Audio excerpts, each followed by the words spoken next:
Hello and welcome back to DaveTech.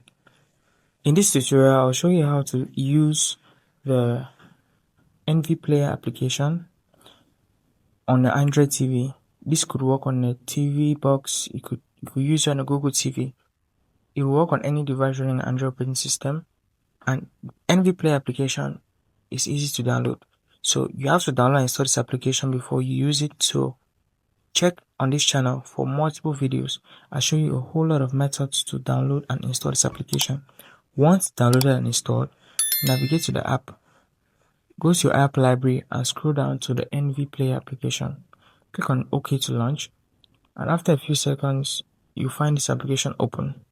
Right away, you can see your videos. It will scour through and find all the videos on your device, local videos to be precise. When you have those videos outlined, you could choose whatever you want to watch.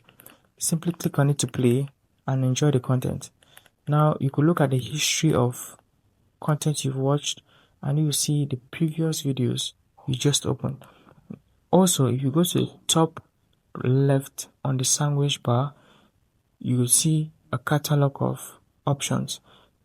The first is where we are at. The second is the files and folders. So you will see categories of videos such as the movies, screen recorder, and other categories you have on your local device.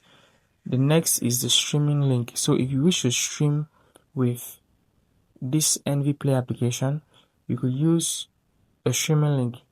All you need to do is to copy and paste that streaming link right here and be able to stream content which is not on your local device but which is hosted on the web. So the last option is the playlist option, where you could categorize and group content into different playlists.